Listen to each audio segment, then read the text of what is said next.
حي على الفلاح. These are the psychological implications of understanding tawheed. It is easy to say Allah is one, but is He one in my life? Is he the one for me? Or do I have some other one that I'm running after? Or some other thing that I've put before myself? Allah asked this question rhetorically. He says, مَا غَرَّكَ بِرَبِّكَ الْكَرِيمِ. What deluded you from your gracious Master? What was so important to you that you ran after, that you couldn't come after this? Subhanallah. Subhanallah. So when he uses this word, Huwallahu Ahad, its psychological implications, its implications on our attitude towards Allah, and how we think about our life completely changes. Now there is nothing more important to me than making Him happy. Nothing more important to me than Him being pleased with me. Nothing more important to me than He forgiving me. Nothing more important to me that He would talk to me on the Day of Judgment telling me that I'm successful. He will look towards me. I will not be from the ones He turns away from. وَلَا يُكَلِّمُهُمُ اللَّهُ يَوْمَ الْقِيَامَةِ. Allah will not talk to them on the Day of Judgment. May Allah not make us from those people. These are some of the psychological implications of just internalizing ahad. Ahad. Just that word. What Allah is saying, subhanAllah. This is who Allah is. This is what He's supposed to do. And I want to conclude, because it's time for salah, with the following. We're going to first look at a basic definition of as-samad. As-samad ay al-kafi. As-samad is the one who is enough. الَّذِي يَرْجِعُونَ إِلَيْهِ إِذَا احْتَاجُوهُ. The one who they return to whenever they have a need of Him. هُوَ الَّذِي يَكْفِيهِم. He is the one who is enough for them. وَيَسُدُّ حَاجَاتِهِمْ وَأَسْئِلَتَهُمْ الَّذِي يَصْمِدُونَ إِلَيْهِ. And He is the one who fulfills all of their needs and answers all of their questions, the ones that they attribute to Him or turn to Him with, عند الحاجة, at the time of need. هذا معنى الصمد. This is the meaning of samad في اللغة. صمد إليه أي توجه إليه. In linguistically speaking, when you use the word samad as a verb, it means to turn attention towards someone. وطلب منه الحاجة, or to demand from them the fulfillment of a need.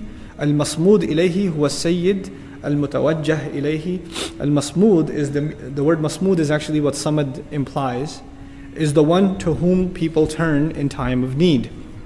Another meaning, so that's one meaning I'd like you to remember. Samad, one you turn to in time of need.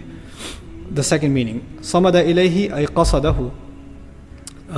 The second verbal meaning is when you make someone your goal, that you aspire to reach them, or you aspire to please them, or you aspire to attain them, etc., etc. When you attribute someone as your goal, they become as-samad. So Allah is saying that He is the one we turn to in need, and He's also calling Himself the ultimate goal.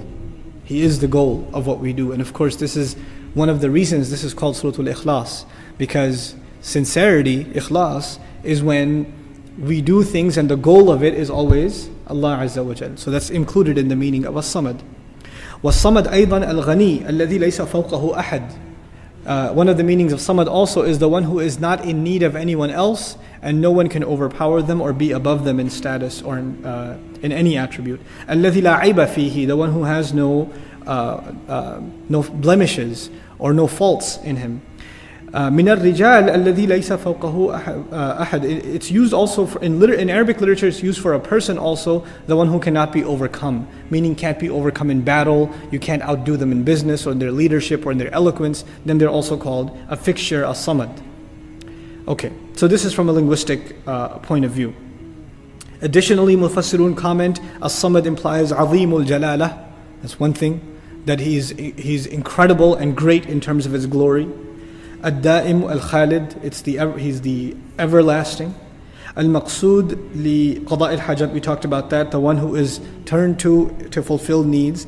This is important now. Shay'un samad. The word samad is used as an adjective also. Something that is samad. Musmat la jawfa fihi, or jawfa lahu. It is referred to as something that is solid with no holes or emptiness inside. Something that is through and through pure one thing, like a pure brick of gold could be samad, or a boulder with no possibility of any air or water getting in could also be called, an attribute of it could be samad, meaning something absolute and concrete without any flaw, right? That's one of the meanings. One of the interesting commentaries by Al-Biqa'i rahimahullah in his tafsir Nazm al-Durar fi tanasub al-ayati was-suwar, commenting on the previous surah. Which was the previous surah? Surah Lahab. Surah Lahab talked about a person who thinks he needs no one. Everybody needs him because he was the treasurer. Who are we talking about? Abu Lahab. And Allah is even after he's done with, now you should know, the only one that is actually as-samad is Allah Azza wa Jal. So there's this contrast. Well, now that his filthy, self-absorbed concept, because he was self-absorbed. His ilah was himself. He worshipped himself. He didn't even worship any other religion. And you have to remember what he said when the messenger invited him to the religion. There's one time he cursed the messenger himself, we reminded ourselves. تَبًّا لَكَ أَلِهَذَا جَمَعْتَنَا. May you be cursed, may you be destroyed. Did you gather us for this? But this other time he cursed the religion. And when he cursed the religion, what was his criticism? تَبًّا لِهَذَا الدِّينِ أَنْ أَكُونَ سَوَاء لِهَؤُلَاء. I will become equal to these people? You want me to accept that religion where I will have an equal because he thinks he has no equal? Now Allah is teaching us the only one who has no equal is He. He's the only one absolute and He's the only one that is ahad. Now we get to the logical conclusion. Lam yalid wa lam yulad. There are several things to note here. We'll go through them one by one.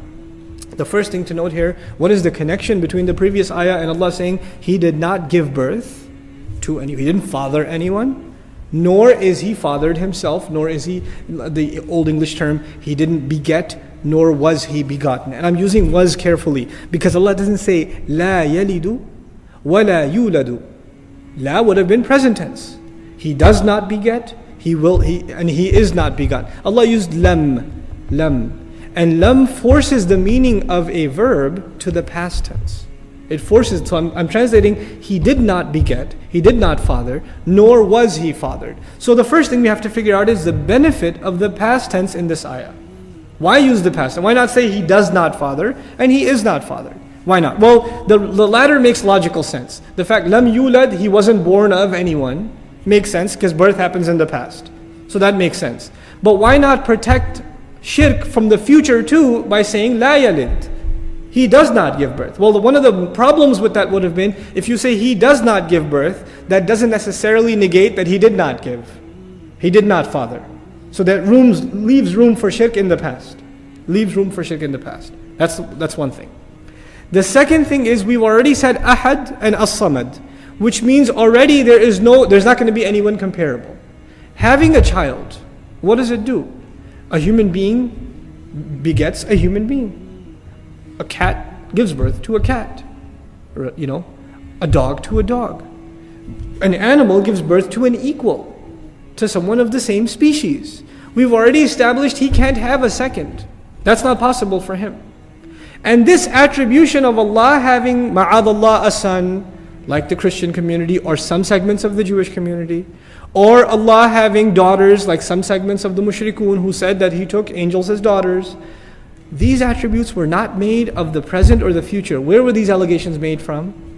Of the past. Isa alayhi salam, Uzair alayhi salam, the angels. All of these concepts are relegated to the past.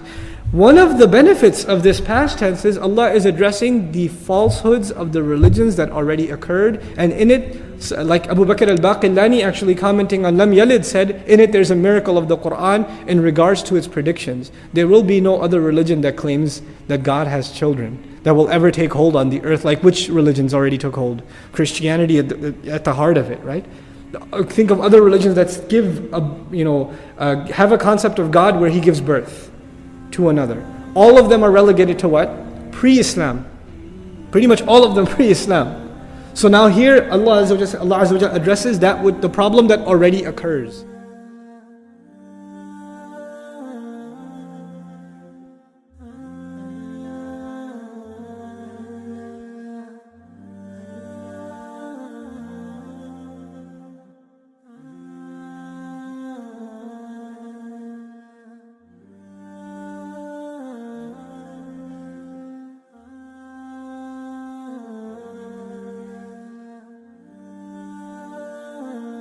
Assalamu alaikum wa rahmatullah. If you enjoyed this video, please do share it with friends and family.